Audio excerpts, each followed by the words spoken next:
Hello and welcome to Lakshya Academy. This is Prerna Sinha. We are practicing previous year questions for NVS PGT teacher for the subject English and this is our 5th class. And one thing, अगर आप लोगों ने अभी तक लक्ष्य Academy app को play store से install नहीं किया है, then the link is given in the description box. Go and install लक्ष्य Academy app from Play Store. And अगर आप लोगों ने लक्ष्य Academy ऐप के टेलीग्राम चैनल को अभी तक ज्वाइन नहीं किया है, then go and join the लक्ष्य Academy Telegram channel. Now coming, we have started a new course for NVS PGT English. So in this course, you will get 3 to 4 recorded lectures. You have doubt clearing sessions. We provide MCQs and PDFs and you will get daily 3 to 4 live recorded lectures. So अगर आप लोग ये course लेना चाहते हैं then use my referral code that is Prerna05 to get more 5% off. So now starting from the question, that is question number 41, right? That is, I have not been well. So, यहाँ पर क्या होगा? I have not been well. So, यहाँ पे क्या होगा? Lately I returned from Delhi. या now I returned from Delhi. When I returned from Delhi. या since I returned from Delhi. So, the correct answer will be since I returned from Delhi. यानी कि I am not feeling well since I returned from Delhi. मतलब कि जब से मैं दिल्ली से आया हूं I am not feeling well. Now coming to question number 42, that is dash you lend me your mobile phone please. Must you lend me your mobile phone please. Is this the way we ask anything from anyone? No, this is not the way. हम लोग must लगा के कुछ भी नहीं पूछते हैं, क्योंकि ये सेंटेंस आप लोग खुद पढ़िए. Must you lend me your mobile phone please? No. Should you lend me your mobile phone please? No. This is not the right way we ask. Would you lend me your mobile phone please? या फिर can you lend me your mobile phone please? Okay. The correct answer will be would you lend me your mobile phone. यहाँ पे क्या होगा? Would होगा, right? यहाँ पे would होगा. Would you lend me your mobile phone? Now coming to question number 43, that is, who among the following Indian writers was the first recipient of Sahitya Academy Award for English fiction? So who was the first Indian writers? या कौन से ऐसे writer थे जिन्होंने साहित्य academy award उन्हें मिला था for English fiction? The answer will be R K Narayan, right?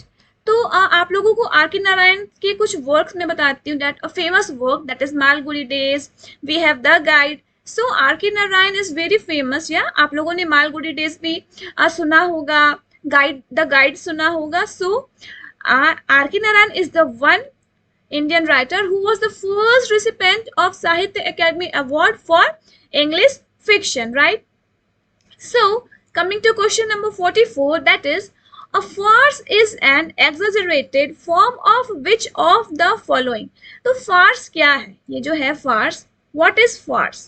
So a farce is a comedy, right? तो farce एक कॉमेडी है. वो ट्रेजिक कॉमेडी नहीं है, वो रोमांस नहीं है एंड वो ट्रेजेडी भी नहीं है. We have to remember that farce is a comedy. Now coming to what is comedy, what is tragic comedy, what is romance and what is tragedy, right? So होता क्या है ना कि कॉमेडी क्या है? Comedy is the genre of fiction that consist of discourses और work intended to be humorous और amusing by indicating laughter. Comedy तो मतलब हम लोग कॉमनली कॉमेडी मतलब क्या हुआ? किसी को हंसाना या फिर ऐसा कुछ ह्यूमरस कुछ ऐसा बोलना, तो वो कॉमेडी कहलाती है, राइट? तो it's a genre of fiction that consist of discourse of works intended to be humorous और amusing by inducing laughter, right? Now coming, what is tragic comedy? Tragic comedy क्या है? तो it is a literary genre that blends aspect of both tragic and comic form, right? तो tragic comedy, वो तो पहला word tragic comedy tragedy and comedy से बनी है, tragic and comedy. तो क्या है ना, उसमें थोड़ा सा एस्पेक्ट ट्रेजेडी का भी रहता है एंड थोड़ा सा कॉमिक का भी रहता है. That's why it's called tragic comedy. Now coming to romance. Romance क्या होता है? It is the strictest academic terms A romance is a narrative genre in literature that involves a mysterious, adventurous, or spiritual storyline where the focus is on quest that involves bravery and strong values, not always a love interest, right? तो यहाँ romance मतलब ये love interest नहीं होता है. We have a quest that involve bravery and strong values, right? However, modern definition of romance also includes story that have a relationship issue as the main focus, right? तो romance मतलब क्या हुआ ना कि ऐसा focus on quest, right? Quest में focus होता है उसमें, and which involves bravery and strong values, right? And ये हमेशा लव इंटरेस्ट में इसे नहीं इसकी गिनती होती है. And it is a narrative genre that in literature that involves a mysterious, adventurous or a spiritual storyline. Okay, so जिसका main focus क्या होता है? Quest होता है, which involves bravery and strong values, right? Now coming to tragedy. अब tragedy क्या है? ऐसी स्टोरी या फिर ऐसा नॉवेल या ऐसा ड्रामा जिसका जो एंड होता है वो बहुत दुख वाला होता है, राइट? तो tragedy is a branch of drama that treats. Now coming to tragedy. Tragedy क्या होती है? तो tragedy is a branch of drama that treats in a serious and dignified style the sorrowful or terrible events encountered or caused by a heroic individual, right? तो tragedy क्या है? It's a branch of drama that treats in a serious and dignified style the sorrowful or terrible events encountered or caused by a heroic individual, right? So I don't think कि आप लोगों को ये tragedy, romance, tragic comedy and tragedy so I don't think so कि comedy में, tragic comedy में, romance में and tragedy में आप लोगों को कोई प्रॉब्लम होगी, राइट? मैं यहाँ पे इसे पॉइंट आउट कर देती हूँ.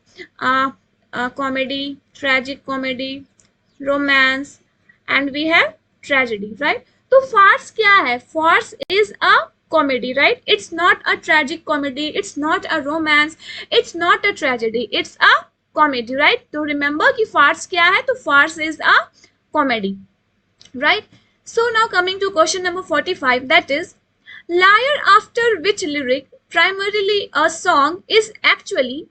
तो ये जो liar है ये क्या है? It's not a stanza type, it's not an arrangement of tune, it's a musical instrument, right? तो अगर लायर के बारे में पूछा जाएगा तो क्या आंसर होगा? It's a musical instrument, right? So now coming to question number 46, that is dash by Vikram Seth is based on Charles Johnston's translation of Alexander Pushkin's Eugene Onegin, right? 1833. तो ये क्या है? विक्रम ये जो चार्ल्स जॉन्स्टन की ट्रांसलेशन है, that is what is ये जो चार्ल्स जॉन्स्टन है उनकी एक ट्रांसलेशन है of Alexander Pushkin's Eugene Onegin, right? So what is it? Okay, तो द विक्रम सेठ की एक वर्क है द गोल्डन गेट, राइट? वो ना इनके चार्ल्स जॉन्स्टन के ट्रांसलेशन ऑफ अलेक्जेंडर पश्किन में बेस्ड है, right? So the answer is the Golden Gate. The Golden Gate by Vikram Seth is based on Charles Johnston's translation of Alexander Pushkin's Eugene Onegin, right? So the answer is the Golden Gate. Now coming to question number 47. Okay, we have more options that these are the not specific answer of that question, right? So we these are the not answer of that question, right? Now coming to the question number 47, that is who among the following poets choose his own epitaph? Here lies one whose name was writ in water. तो epitaph क्या होता है?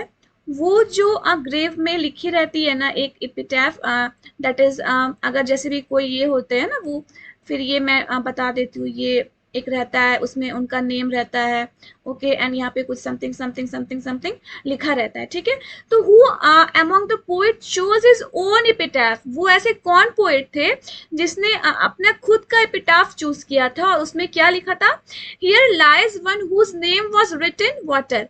मतलब बता रहा है, and you know graveyard Christian में हम लोग देखते हैं ना कि ग्रेवयार्ड में हम लोग जब जाते हैं देन वी सी ना कि उनका जो वो कब्र रहता है एंड यहाँ पे उनकी बॉडी बरीड रहती है, बॉडी रहती है यहाँ पर, यहाँ पर बॉडी रहती है एंड उसके ऊपर एक रहता है ना वो एपिटाफ पत्थर का वो रहता है, देन उस पे उनका नेम लिखा रहता है, डेट ऑफ बर्थ लिखा रहता है एंड वो उनकी डेथ कब हुई वो लिखा रहता है एंड उस पे ये लिखा उन्होंने अपना एंड उस पे जो लिखा रहता है ना, जैसे उस पे ये लिखा रहता है ना, here here lies one whose name was written in water, right? तो ये जो चीज है ये किसने अपना एपिटाफ खुद लिखा था, राइट? खुद चुना था। कौन से ऐसे राइटर थे जिसने अपना एपिटाफ खुद चुना था? और एपिटाफ क्या था? Here lies one whose name was written water. Then the answer will be John Keats.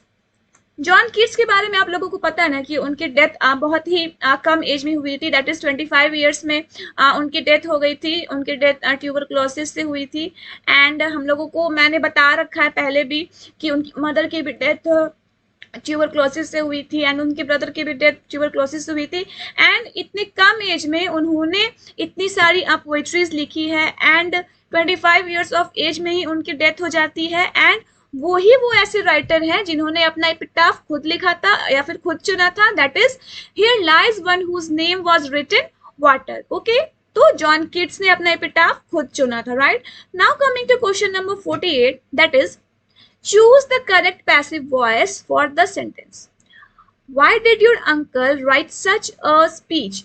तो ये जो है क्वेश्चन, इसका पैसिव वॉइस क्या होगा? तो ऑप्शन है why was such a speech written by your uncle? दूसरा ऑप्शन है why was such a speech write by your uncle? तीसरा ऑप्शन है why such a speech written by your uncle? चौथा option है why should be such a speech written by your uncle? So हम लोग नीचे से आते हैं, that is why should be such a speech written by your uncle? This is not a correct passive voice. And why such a speech written by your uncle? No, it is not the correct answer. Why was such a speech right? यहाँ तो पहले ही गलत होगा क्योंकि यहाँ पे right लिखा है, राइट? तो यहाँ पे ये भी नहीं होगा, तो आंसर क्या होगा? करेक्ट आंसर, आंसर होगा option number 1, that is why was such a speech written by your uncle, right? So now coming to question number 49, that is I have loved the principles of beauty in all things.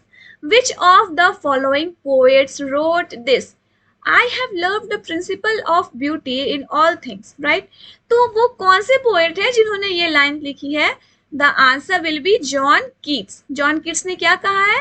I have loved the principle of beauty in all things, right? तो John Keats से देखिए इस वाले question में 2 questions पूछा गया है and we सी हेमलेट से भी 2 क्वेश्चन थे, शेक्सपियर के वर्क से 2 क्वेश्चन थे, we have 2 questions from John Keats, right? तो हम लोगों को ना ये चीजें ध्यान में रखनी है कि ये जो एनवीएस वाले हैं वो किस टाइप ऑफ क्वेश्चन पे ज्यादा फोकस करते हैं, right? That's why PYQ is very important, right? That's why अगर आप लोगों ने इससे पहले की पीवाईक्यू की क्लासेस नहीं देखी है then go and watch it on YouTube. Okay, now coming to question number 50, that is Henry James has described the story of wealthy cultured Americans living in Europe in which of the following novels? तो Henry James ने किन ऐसी Henry James ने कौन सी story describe की है जिसमें उन्होंने अमेरिकन को वेल्दी कल्चर्ड जो यूरोप में रहते हैं अमेरिकन उनको बताया गया है, राइट? तो आंसर क्या होगा? The answer will be golden bowl, right? तो Henry James has described the story of wealthy cultured Americans living in Europe in which of the following novels? तो हेनरी जेम्स की एक नॉवेल है the golden bowl, उसमें उन्होंने क्या describe किया है? Story of wealthy cultured Americans living in Europe, right? So आज के लिए बस इतना ही। We have practice question till 1 to 50। Okay, previously भी हमने कुछ क्वेश्चंस प्रैक्टिस किए हैं, अगर आप लोगों ने वो वीडियो नहीं देखे हैं then watch it on YouTube. So I don't think so कि आप लोगों को इस वाले पीवाईक्यू में कुछ प्रॉब्लम हुई होगी, right? So that's all for today. And अगर आपने अभी तक लक्ष्य अकेडमी ऐप को इंस्टॉल नहीं किया है एंड हमारे कोर्स में एनरोल नहीं हुए हैं then enrolled as soon as possible. That's all for today. Thank you so much for watching.